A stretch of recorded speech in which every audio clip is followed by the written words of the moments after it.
Selamat datang di channel BH Korslet. Dukung kami dengan komentar Anda, atau like aja dulu kan itu gratis. Thank you ya. Hehehe.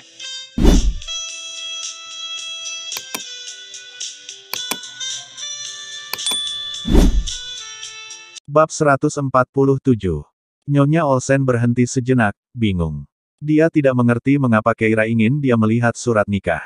Tetap saja, dia mengikuti Keira ke longe di sebelahnya. Keira, yang mengenakan gaun, hanya memegang ponsel di tangannya, tasnya dan barang-barang milik Nyonya tua Horton ada di kamar sebelah. Dia tahu Nyonya Olsen akan ada di sana hari ini dan tidak ingin dia khawatir. Setelah melalui banyak hal, dia tahu bahwa apapun yang dia katakan, orang-orang ini tidak akan mempercayainya, jadi dia hanya membawa surat nikah untuk menenangkan pikiran Nyonya Olsen yang khawatir. Saat mereka berdua hendak memasuki ruang tunggu, keributan tiba-tiba terjadi di pintu masuk. Keira dan Nyonya Olsen tak kuasa menahan diri untuk menoleh, dan di sana ada Louis, mengenakan tuxedo dan melangkah bak selebriti papan atas, menuju langsung ke arah Nyonya Horton tua. Mereka yang ada di sekitar yang memberikan ucapan selamat ulang tahun minggir, memperbolehkan Louis berdiri di depan Nyonya Horton tua. Wajah Nyonya tua Horton dipenuhi senyum saat dia mengulurkan tangannya. Namun Louis tidak melangkah maju, melainkan membungkuk dalam-dalam dan berkata dengan sungguh-sungguh, "Nenek, aku berdoa agar nenek mendapat selamat ulang tahun, kesehatan yang baik, dan umur panjang serta sejahtera." Dia tidak seperti orang lain, berceloteh dengan basa-basi tentang ulang tahun. Kata-katanya yang dipilihnya dengan singkat mengungkapkan ucapan selamat yang paling tulus. Mata Nyonya Horton yang sudah tua sedikit memerah, dan dia segera memberi isyarat kepadanya. "Dasar bocah nakal, kenapa kau begitu formal? Agar kau bahagia dalam hidup dan mencintai istrimu sepenuh hati, tumbuh tua bersama, itulah harapan terbesarku." Wajah Louis tegang, tetapi Keira dapat melihat dari matanya bahwa Louis menahan emosinya. Dia berkata dengan suara serak, "Nenek, tenang saja, aku akan melakukannya." "Bagus, bagus." Senyum Nyonya Horton saat itu adalah yang paling tulus di malam itu. Karena istri Louis disebutkan, seseorang melangkah maju sambil tersenyum dan bertanya, dari apa yang disiratkan oleh Nyonya tua Horton dan Tuan Horton, apakah Nyonya Horton akan muncul malam ini? Mendengar hal ini, Louis tanpa sadar mencari Keira di ruang perjamuan. Namun saat itu, Keira dan Mrs. Olsen sudah berada di tikungan, dan dia tidak dapat menemukannya, jadi dia hanya bisa berhenti mencari dan mengangguk kepada orang yang berbicara. Orang-orang di sekitar langsung mulai mengejeknya dengan tertawa.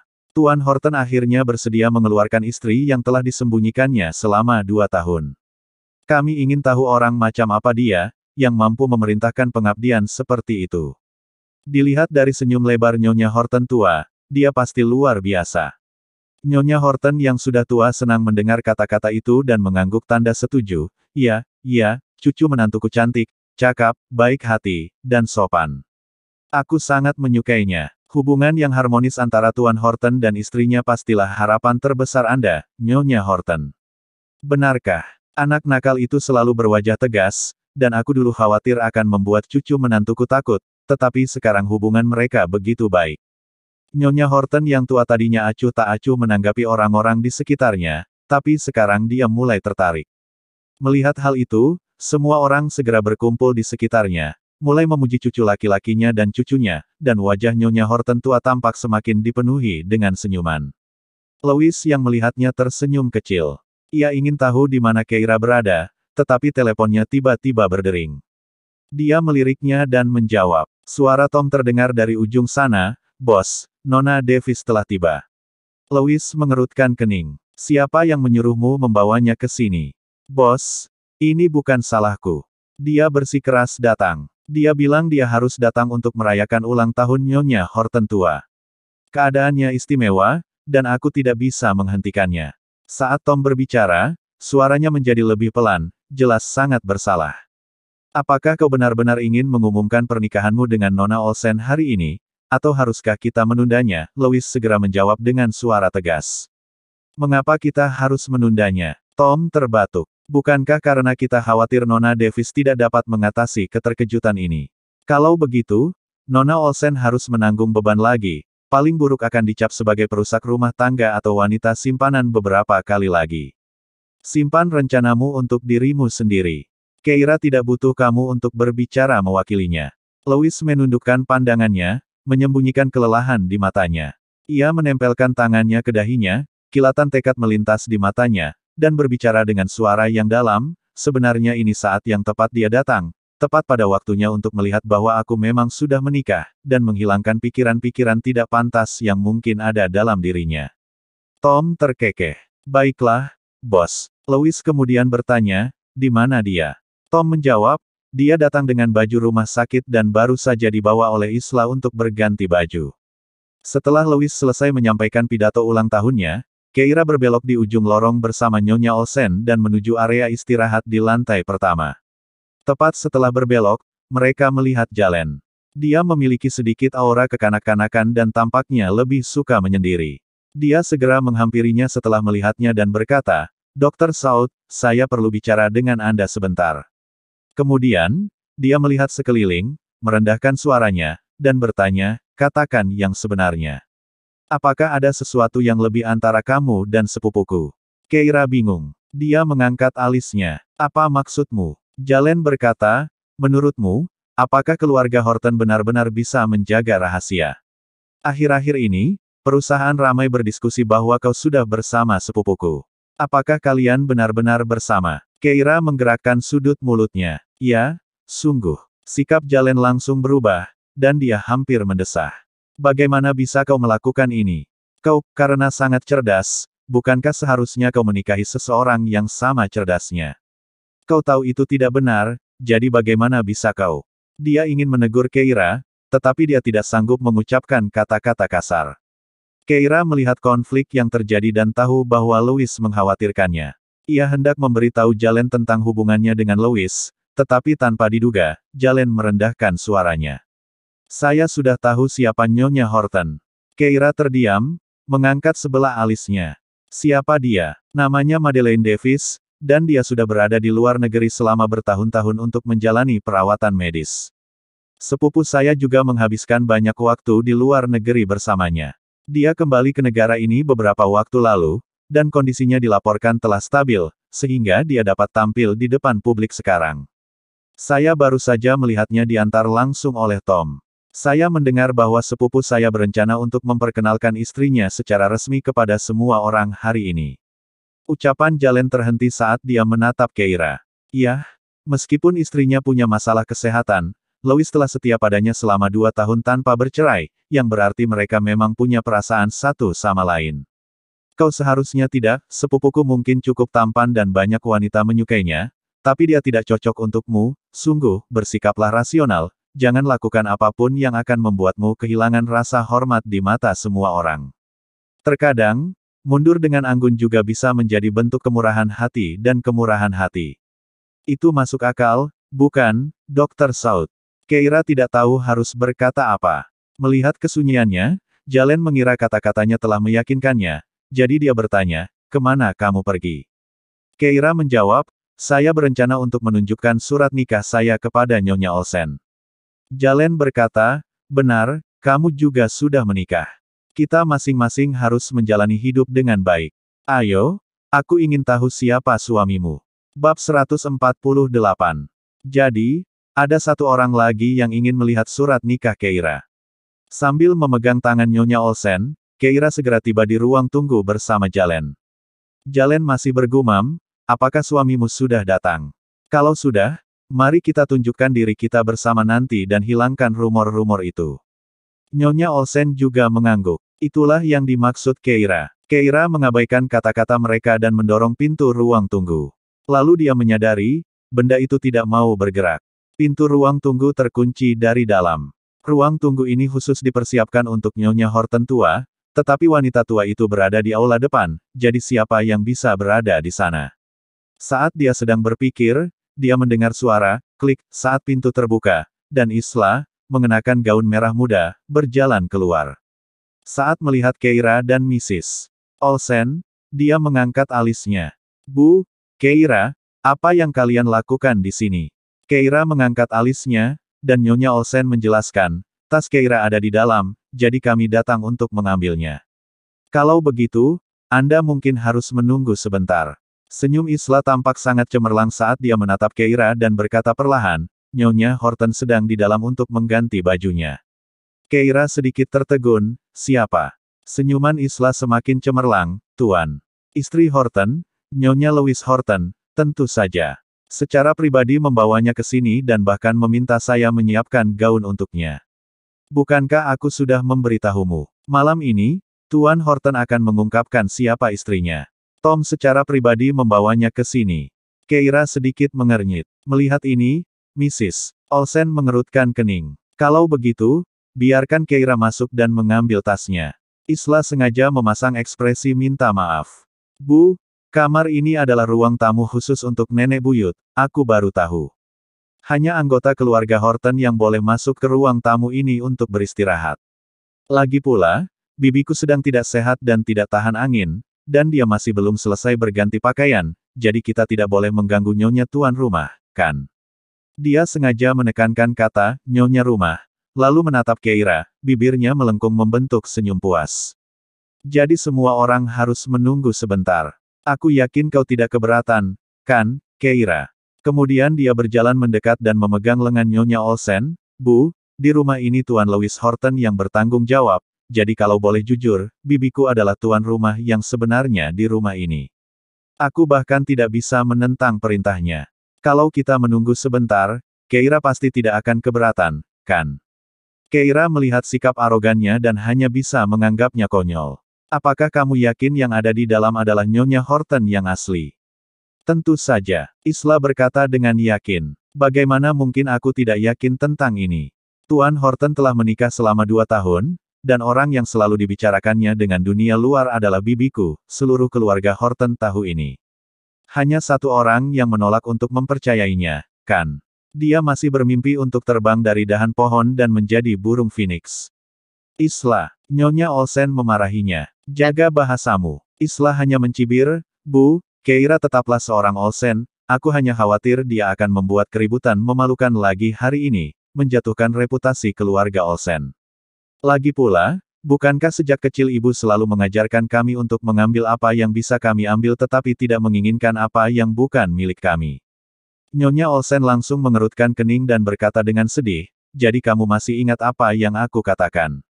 Tetapi bagaimana Isla berubah menjadi orang yang sama sekali tidak dikenalnya seperti sekarang ini. Namun Isla tidak mengerti arti di balik kata-katanya. Saat kelompok itu berbincang, terdengar beberapa gerakan dari dalam ruangan, dan tak lama kemudian, pintu terbuka, memperlihatkan seorang gadis ramping mengenakan gaun biru. Keira menatapnya. Dia melihat seorang gadis dengan wajah yang halus, lambang pesona yang bersahaja. Kulitnya pucat pasi, dan dia kurus dan rapuh. Pada saat itu, dia berdiri dalam keadaan panik. Dia melihat sekeliling, ekspresinya bingung. Dia ingin mengatakan sesuatu kepada orang-orang yang berkumpul di hadapannya, tetapi dia tampak terlalu takut untuk berbicara, terutama karena tatapan semua orang tertuju padanya, menyebabkan dia berdiri di sana dengan malu-malu, takut untuk bergerak. Ada sesuatu tentangnya yang membuat orang tidak bisa tidak merasa kasihan. Jalen segera mencondongkan tubuhnya ke arah Keira dan berbisik, cukup keras agar bisa didengar mereka berdua, itu Madeleine Davis. Isla lalu berteriak, Bibi, apakah kamu sudah berganti pakaian? Madeleine tampak tidak yakin bagaimana harus menanggapi kata-kata ini, jadi dia hanya mengangguk bodoh sebelum dengan takut-takut menarik gaunnya seolah-olah mencoba menutupi kulit yang terekspos. Suaranya lembut dan malu-malu. Gaun ini, apakah benar-benar bagus? Begitu dia mengatakan ini, pandangan mereka tertuju pada gaun yang dikenakannya. Gaun biru muda itu hanya membuat kulitnya yang pucat tampak lebih putih, namun bentuk tubuhnya yang terlalu kecil dan kurus gagal untuk melengkapi gaun itu, menciptakan kesan lucu seolah-olah seorang anak mengenakan pakaian orang dewasa. Dan melihat gaunnya, Nyonya Olsen tiba-tiba mengerutkan kening dan berbalik menatap Keira. Bukan hanya gaun mereka yang warnanya mirip, tetapi gayanya pun hampir identik. Isla segera mencoba meyakinkannya. Kelihatannya bagus sekali. Madeleine dengan takut-takut menunjuk ke arah Keira. Sebenarnya, dia terlihat lebih baik dengan gaun itu, haruskah aku ganti dengan gaun lain? Mendengar ini, Isla tertawa, menatap Keira dengan pandangan menantang. Keira, sungguh kebetulan, kamu dan bibiku berpakaian sama. Tapi dia tuan rumah acara hari ini. Tidakkah menurutmu akan lebih sopan jika mengganti gaunmu? Ini adalah etika dasar untuk menghadiri jamuan makan. Biasanya, setiap orang akan bertanya terlebih dahulu tentang pakaian apa yang akan dikenakan tuan rumah untuk menghindari situasi yang memalukan seperti itu. Inilah yang ingin dikatakan Nyonya Olsen tadi. Tetapi dia tidak tahu bagaimana cara mengungkapkannya tanpa menyakiti harga diri Keira. Keira tidak menunjukkan tanda-tanda merasa dipermalukan. Sebaliknya, dia mengejek, 2 hari yang lalu, ketika nenek memilih gaun ini untukku, kamu ada di sana. Jadi, apakah kamu melakukan ini dengan sengaja? Isla tidak takut ketahuan dan berkata dengan tegas, aku hanya berpikir gaun ini lebih cocok untuk tuan rumah keluarga Horton. Dia menatap lurus ke arah Keira. Keira, apakah kamu mencoba untuk mengalahkan tuan rumah keluarga Horton? Ekspresi Keira menjadi gelap. Nyonya Olsen menarik napas dalam-dalam lalu berkata tegas, Keira, aku sedang tidak enak badan. Bukankah kamu kesini untuk mengambil tas? Ambil saja dan ayo pergi, kamu bisa mengantarku pulang dulu. Untuk pertama kalinya, dia memerintah Keira dengan nada tegas. Keira sedikit terkejut dan menatapnya dengan heran, Nyonya Olsen. Keira, jika kau masih mengakui aku sebagai orang yang lebih tua, maka dengarkan aku dan pergilah bersamaku, Nyonya Olsen meraih tangannya. Keira, aku tidak bisa berdiam diri dan melihatmu dipermalukan di sini. Keira mengatupkan rahangnya dan mendesah. Nyonya Olsen, bagaimana kalau kita lihat dulu surat nikahnya sebelum memutuskan apapun? Nyonya Olsen tidak mengerti mengapa dia terus memintanya untuk melihat surat nikah, tetapi dia hanya bisa berkata, baiklah. Bab 149. Keira berjalan melewati Isla dan mendekati Madeleine. Tepat saat dia hendak memasuki ruangan, Madeleine tiba-tiba bertanya, siapa kamu? Suaranya lemah, dan dia tampak rapuh, seakan-akan tidak menimbulkan ancaman. Keira mengernyit sedikit, namun tidak berkata apa-apa. Isla kemudian berkata, Bibi, ini Keira. Bukankah nenek buyut jatuh sakit dan mengira dia adalah kamu? Itulah sebabnya Tuan Horton mengizinkannya tinggal di rumah karena ada banyak rumor yang beredar, yang mengatakan bahwa Keira adalah simpanan pamanku. Isla, Nyonya Olsen memperingatkannya, menyela apa yang hendak dikatakan Isla selanjutnya. Isla cemberut tetapi tidak melanjutkan, namun, makna di balik kata-katanya jelas. Mengabaikannya, Keira tetap menatap Madeleine dan bertanya langsung, Nona Davis, benar. Apakah Anda benar-benar Nyonya Horton? Dia mendapati Madeleine agak sulit dipahami.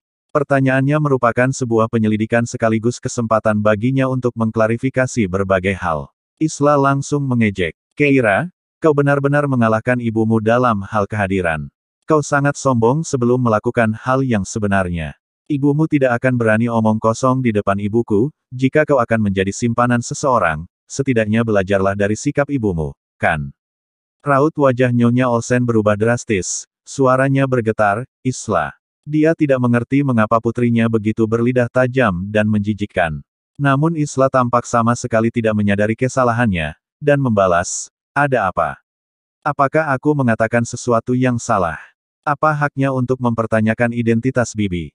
Dia sangat sombong, ibu selalu menyuruhku diam, tetapi mengapa ibu tidak menyuruhnya diam? Nyonya Olsen terengah-engah dan memegangi dadanya, tubuhnya gemetar. Namun, Keira tidak menghiraukan mereka dan tetap menatap Madeleine, apa kalian akan bicara? Madeleine tampak ketakutan oleh pertengkaran mereka. Dia ternganga dengan mata polos seperti rusa betina, bingung dan panik oleh semua yang ada di depannya. Dia kemudian menjawab dengan lemah, tolong jangan marah, aku tidak dalam kondisi kesehatan yang baik. Aku tidak akan melawanmu untuk apapun, selama Louis terus merawatku. Itu sudah cukup, aku juga ingin mengucapkan terima kasih. Karena telah membantu merawat nenek selama ini, dia menundukkan kepalanya, jari-jarinya saling bertautan dengan malas. Louis terlalu sibuk merawatku dan tidak punya waktu untuk nenek. Dengan bantuanmu untuk kami dan tinggal bersama nenek, aku senang, dan Louis juga senang. Seketika, Keira mengepalkan tangannya dan melangkah maju. Kalau begitu, jawab pertanyaanku, apakah Anda Nyonya Horton? Dia benar-benar mulai tidak sabar. Madeleine tampak lemah dan rapuh, tetapi kata-katanya menimbulkan banyak kebingungan. Tak satu pun dari kata-katanya yang secara eksplisit menyatakan apakah dia adalah Nyonya Horton atau bukan, tetapi setiap kalimat secara implisit berbicara dari sudut pandang Nyonya Horton. Dia tidak menyukai ambiguitas seperti itu. Sambil mengerutkan kening, Keira melihat Madeleine tampak ketakutan oleh sikapnya dan segera bersembunyi di belakang Isla, menatapnya dengan panik. Aku tidak akan bertarung denganmu demi dia, tolong, jangan marah, hentikan ini. Begitu kata-kata itu keluar, Isla langsung berdiri di depannya dan menuduh Keira. Apa yang kau lakukan? Aku tahu kau kuat, sering menyelesaikan masalah melalui cara fisik di luar, tapi ini bibiku. Dia sudah sangat lemah. Jika kau berani menyentuh sehelai rambutnya, mari kita lihat apakah Tuan Horton akan melepaskanmu. Keira mengerutkan kening, aku tidak menyentuhnya. Madeleine kemudian berteriak dengan tergesa-gesa. Dia tidak menyentuhku, tidak, dia tidak, Isla mencibir. Itu karena kau kabur sebelum dia bisa bertindak, kan? Keira, aku benar-benar tidak menyangka kau akan menjadi begitu kurang ajar. Di depan ibuku dan semua orang ini, kau bahkan berani mengancam Nyonya Horton. Kau terus mendesaknya. Apa yang kau ingin dia katakan? Apa kau ingin dia menyerahkan Paman Louis padamu? Betapa tidak tahu malunya kau, menindas orang sakit seperti ini. Keira merasakan gelombang kemarahan membuncah dalam dirinya. Dia melangkah maju. Aku hanya mencoba menjelaskan semuanya. Dari awal sampai akhir, kaulah yang berbicara. Aku ingin dia sendiri yang mengatakan padaku, apakah dia benar-benar Nyonya Horton atau bukan. Isla mendengus lagi dan menoleh ke Madeleine. Bibi, jangan takut. Tegaskan status dan kedudukan Anda sebagai istri sah. Ini kediaman Horton, bukan tempat di mana orang luar bisa membuat masalah sesuka hati. Madeleine segera meraih gaunnya dengan gugup, menundukkan kepalanya. Nona Keira, terima kasih. Isla menunjukkan ekspresi frustrasi. Mengapa kau berterima kasih padanya? Dia mencuri kasih sayang suamimu dan nenekmu. Bagaimana kau bisa begitu lemah dan tidak kompeten? Tidak heran Paman Louis begitu terang-terangan main-main di luar. Madeleine tergagap, jangan bicara omong kosong. Tanpa bukti, selama Louis tidak meninggalkanku, tidak apa-apa. Isla berkata, jika kau terus seperti ini, tidak lama lagi dia akan meninggalkanmu. Plak, Nyonya Olsen tidak tahan lagi dan menamparkan wajah Isla. Sudah kubilang diam saja. Jangan bikin masalah di sini. Kepala Isla tersentak ke samping karena tamparan itu. Dia tertegun, lalu melotot ke arah Nyonya Olsen dan berteriak, kenapa aku harus diam? Keira jelas-jelas yang salah kali ini. Bu, di matamu, apakah semua yang kulakukan salah? Aku hanya berusaha membela harga diri bibiku. Aku ingin Keira menyadari kesalahannya. Isla menatap tajam ke arah Nyonya Olsen, kau akan menghentikanku. Apakah Keira begitu sempurna di matamu? Bahkan jika dia menjadi simpanan seseorang, seorang perusak rumah tangga, kau akan tetap menyukainya. Apa kau pernah mempertimbangkan perasaanku? Dengan dia melakukan hal-hal seperti itu di keluarga Horton, bagaimana aku bisa bertahan di rumah tangga Horton? Dengan kemarahan yang wajar, pertanyaan Isla mengguncang Nyonya Olsen sampai ke akar-akarnya. Kau, jangan berpura-pura motifmu begitu mulia, kau hanya mengincar Keira. Ya, aku mengincarnya, lalu kenapa? Jika dia tidak melakukan kesalahan apapun, apakah aku bisa mengincarnya? Kali ini aku benar-benar mengambil posisi moral yang tinggi. Apa salahku? Isla mendesak dengan agresif. Haruskah kita memanggil yang lain untuk melihatnya? Nyonya Olsen memegangi dadanya dan melangkah mundur. Ini, Keira melangkah maju, mengulurkan tangan untuk mendukungnya. Namun tanpa diduga, Nyonya Olsen mendorongnya pada saat berikutnya. Keira menatap Nyonya Olsen dengan heran, hanya untuk melihat matanya merah, seluruh sikapnya tampak di ambang kehancuran. Ini salahku. Kelalaianku telah membuat kalian berdua menjadi seperti ini. Dia menatap Keira dengan kecewa. Aku selalu menganggapmu anak yang baik, tapi hari ini, Keira, kau benar-benar mengecewakanku. Suara Nyonya Olsen tercekat oleh isak tangis, bercampur dengan kekecewaan di matanya. Semua ini menyakitkan Keira, dan dia merasa seolah-olah hatinya dicengkeram dengan kejam oleh tangan tak terlihat. Dia mengepalkan tangannya erat-erat, berbalik dengan cepat ke ruang istirahat, mengambil tasnya, dan melangkah keluar. Kemudian, karena merasa dirugikan, dia mengeluarkan surat nikahnya dari dalam dan menyerahkannya kepada Nyonya Olsen. Bersambung ke bab selanjutnya.